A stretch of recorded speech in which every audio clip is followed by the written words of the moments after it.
Okay, welcome back everybody. Now, what I want to do here is, I've just got one little piece that I didn't get a chance to mention about this time period that's so relevant to us. Then what I want to do is, after sharing that with you, I want to go into the 7 ray types. And I want to discuss with you how each soul type will want to make a difference in the world. And that could be a helpful clue for you as well, you see. It's not a way of telling you exactly what your soul ray is. That's quite a different process. But by looking at some ideas, maybe you'll have some intuitive recognitions that are relevant for you. But the other thing I wanted to sum up from the last piece of conversation we had was, I was mentioning that humanity is approaching this first initiation. But it's interesting that in a way, that new group of world servers, which many of you or all of you would be part of, whether you're conscious of it or not, that new group of world servers is said to be coming into, it's in a very important time, because that group of world servers is actually the forerunner. You know, 2,000 years ago, when humanity entered into the Piscean age and the Christian dispensation began, the forerunner was one person, John the Baptist, right? Now it's a group forerunner. It's a very Aquarian forerunner. And Aquarius is the sign of group. And the new group of world servers is the forerunner. And so you, all of you, are part of the forerunning initiative. Why is that important? Because we're told by the Tibetan that it was long predicted that the year from 1945 to 2025, that's called the era of the forerunner. And we're told that the forerunning initiative will pick up speed after 1975. So we are well into it now, well into it. And the forerunning period is a very strong testing sign. It's a testing period, I should say, a testing period to test your fitness. I mentioned that earlier, that Scorpio thing, to test your fitness. And it has a lot to do with tilling the soil in preparation for humanity's first initiation, and even the potential of the reappearance of the Christ notion. So what is the soil?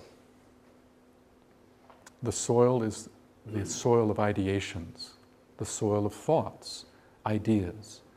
Much of what your soul is trying to do is pattern into consciousness new and progressive ideations that have the power, if rightly externalized, have the power to make an uplifting contribution to something beyond yourself.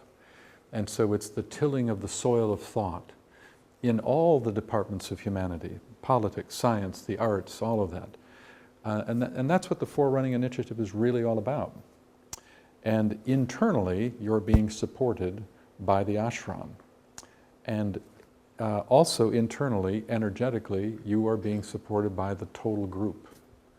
So it's interesting. Most people that are members of the new group of world servers are unconscious of the fact that they're part of an inner group of that nature, but many of you would be, and though you may not realize it, you see. So you need to understand the crucialness of the times is the point of it, the crucialness of the times. In effect, the forerunning initiative ends in 2025, and that means we got 10 years. We've got 10 years. Doesn't mean that the Christ is coming back in 2025. Doesn't mean that humanity takes the first initiation at 2025. Actually, we anticipate the first initiation is probably later in the century, although there's debate about that. But what it does mean is that this is a window of time that is premium for the forerunning initiative. And so I just want to accent this idea that this next 10 years is so important, not just for you, but for humanity as a whole. And the success, get this, the success of whether or not humanity can take the first initiation, and even the question of can the Christ begin to step forward, it rests on that group's shoulders. Am I putting a little weight on your shoulders? Have I done that pretty well on that? We do what we can. But it is true, you see. Okay, so let's go into the 7 rays and take a look at that. And you have a handout in this, and I'm going to also do the same thing. Everything you see in the handout I'm going to put up here. Can you see that okay? Okay. Now, as we go through this, I want you to understand that these 7 types of souls bring in a unique kind of light. But first understand, when we say the 7 rays, we're really, think of these rays as being lenses that look out at life. That every ray is just a patterning process of consciousness, and that every soul is uniquely one of those 7 patternings of how to perceive the world, how to see the oneness of humanity, and how to respond to or serve from that perception. But also I'd like you to know that these rays, these soul types, are not in the world in equal proportion. So it's not like there is an equal number of first-ray souls, second-ray souls, third-ray souls. Not at all, not at all. It's over the vastness of time, over the centuries and centuries of humanity's existence, these ashrams of soul types have come in and out of incarnation over large cycles, and weaving a tapestry of mixing of these in different proportions according to the needs of the time. And how those ashrams externalize and which one is going to be emphasized and what is pulling back and so forth is all defined by 2 factors. It's defined by the astrological larger system of what's happening, as well as how the masters and the Christ and the ashrams, what is recognized as humanity's next need. And these different ashrams have different durations or cycles. Some are very, very long, like the second-ray ashram, which would be probably where many of you would be found. That second-ray ashram, it goes for centuries and centuries and centuries before it lessens. Whereas there's another, the fourth-ray ashram is very, very short. And so I guess what I'm trying to say is that as we go through this, realize that from a soul perspective, these rays are not equally present. That's the first thing I want you to know. The second is that although we will be talking about this from a soul perspective, remember also that you have a personality ray. And that's going to be one of the 7 as well. Your soul ray is with you every incarnation. It is the thing that is evolving. It is the thing that's moving. It's, your causal body is holding that consciousness. Your causal body is what's going from one incarnation to the next, to the next, to the next.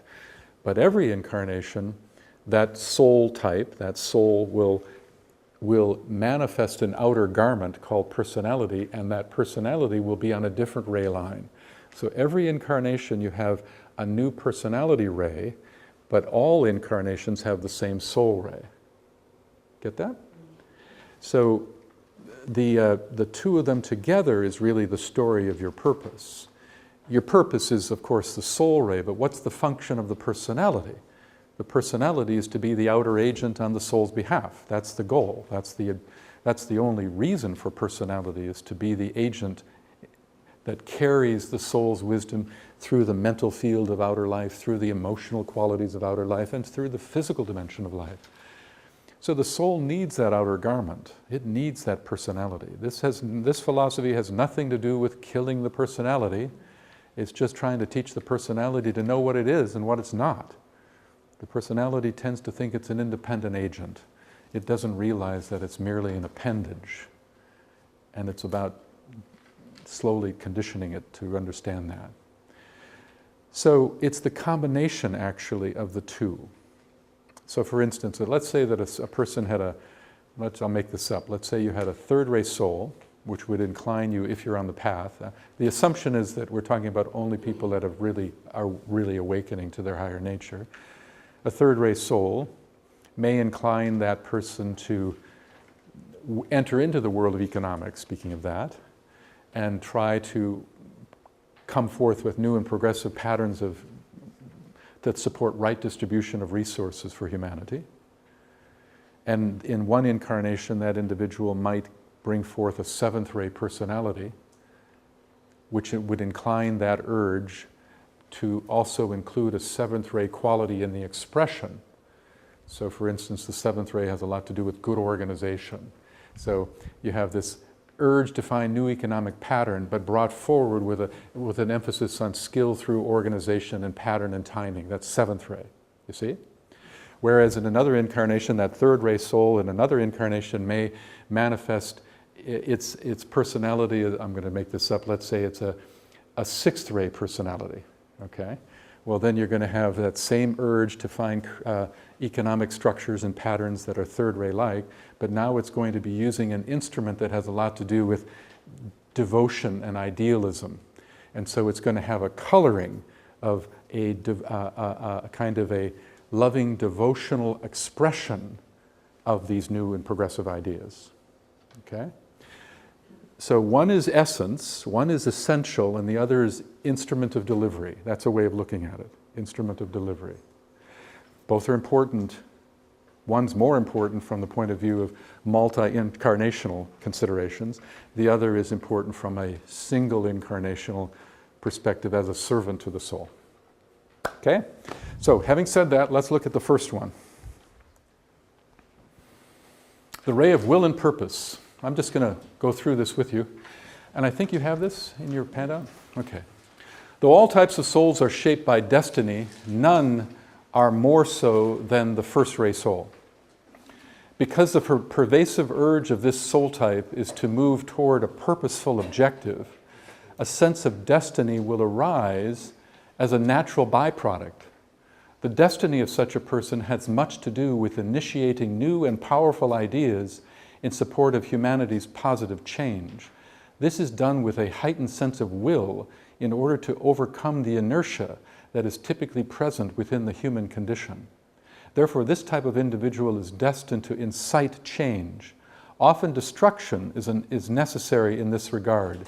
It is a destructive tendency that arises on behalf of a constructive aim.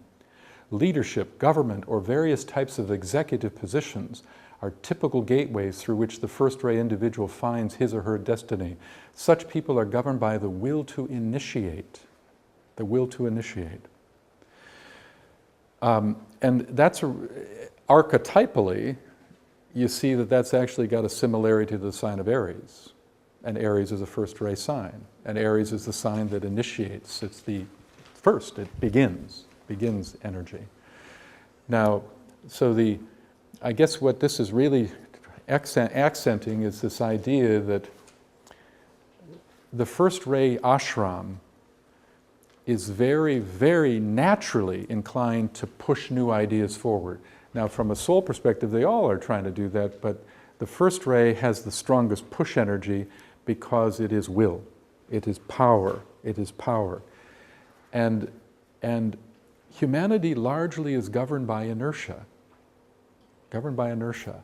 And to when something, from a first-ray viewpoint, if you really want to get a new idea in the world, you've got to have enough will to overcome the inertia that you're going to face. And though that is true with all types, it is sort of a natural, fundamental, archetypal assumption to the first-ray person. Okay? It is said that first-ray souls, when it comes to their own journey, they take the kingdom of heaven by storm. They take and you know, so many people that we speculate in history might have been first-ray souls. It's in American history, we would look at somebody like George Washington, first ray. We would look at somebody like in England, Margaret Thatcher would be, Iron Lady. There's a kind of unbending power quality. We think that Mikhail Gorbachev was a first-ray soul. He was in the right department. He was in the world of government, and yet he was a destroyer. Many first-ray people are destroyers. Many are destroyers, but on behalf of a higher construction.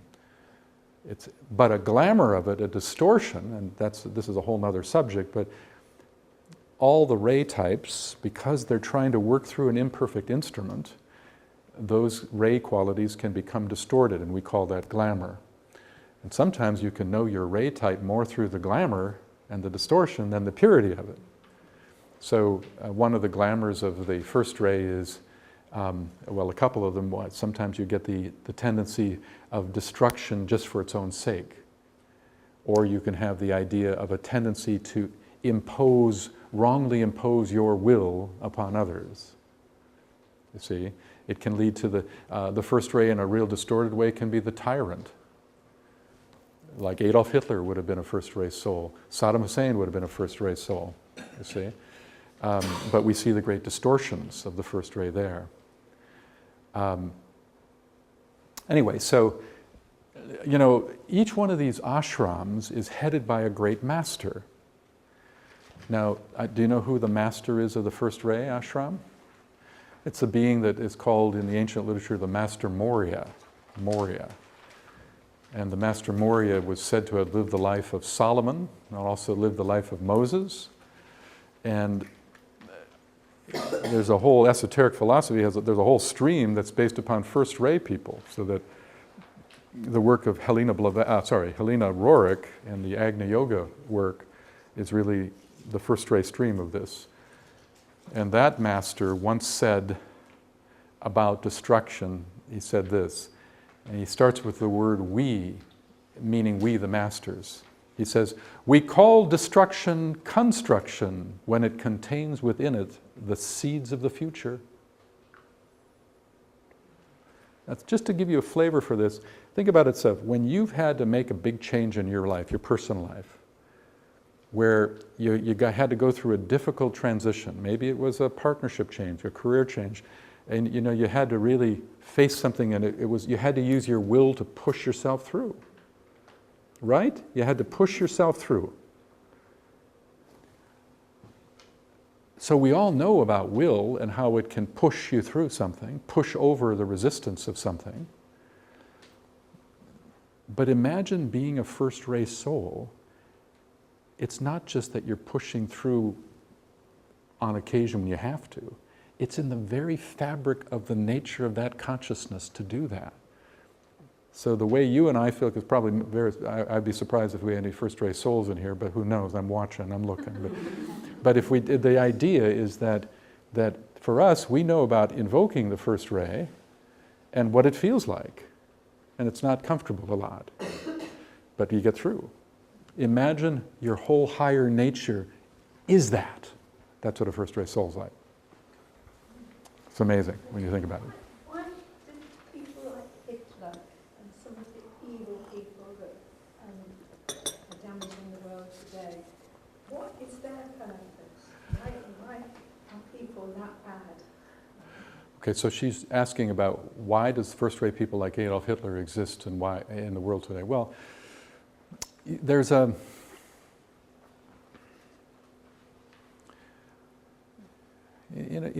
many ways there is two great forces working in the world today. And I tell you what, I'm going to answer your question another way. I just thought of it. You just said you used the word evil. Yeah. You did. So let me address that from that perspective. What is evil? What is evil? There's actually 2 or 3 ways to define evil, but the most prevalent type of evil in the world today is actually something that we're all subject to, and I'll define it this way. Evil is the good that has outlived its usefulness. Evil is the good that has outlived its usefulness.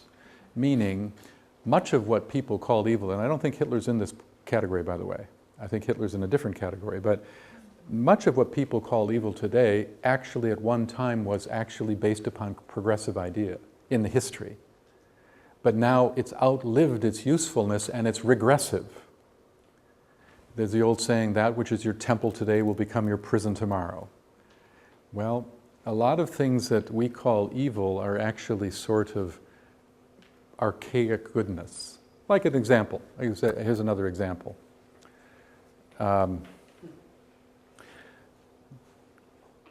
The law of attraction is what draws groupings together. And that's also the underpinning of love. So you can see the evolution of humanity's relationship to the law of attraction over the vastness of time. It began by, you can see it in the early days of tribalism, the gathering of a tribe. And the consciousness of the collective consciousness at that time was united through a set of commonalities of principle. Then it evolved and it became what we would call today nationalism. where many tribes unite into a singularity of identity. So the law of attraction is a fantastic law, and it's about love, really, about the energy of love and the law of attraction. But today, one of the greatest obstacles to humanity's development is nationalism and its companion called patriotism. That is a huge obstacle in the world today, because now we're trying to move the law of attraction to its next step, which is internationalism and globalization and global thinking. So now nationalism and its companion patriotism are actually obstacles to humanity's development. It's the good that has now outlived its usefulness. You see that? Now you can study a lot of things in history and see how something that was actually progressive is now, centuries later, regressive. And that is a kind of evil. But the other type of evil is very deliberate evil. And without getting into too much of the metaphysics of this, but this ashram that I'm speaking of, that you're coming forth from, that ashram is filled with wisdom and love.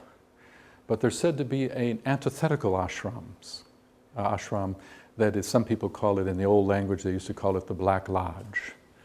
But it's a darker element, and that element is also a hierarchy of advanced units of life. And the difference between the Black Lodge and the Brotherhood of Light, what we're all part of, which is light and love, is it doesn't have love in it. It's got mind and it's got will, but it doesn't have the unitive quality and the compassionate element of love. And that lodge is said to be also trying to influence humanity and particularly can influence the minds of certain people. And Hitler would be an example of that. So I don't want to go much further down on that. Can I hold questions for a while? Because I want to make sure that otherwise I won't be able to get all 7 here. But I just want you to understand that Hitler, we believe, was a first-rate soul. We also think he may have been one of those rare people that actually had a first-rate personality as well. Usually the soul ray and the personality ray are different, almost like 99% of the time, but there are times when it apparently is not so.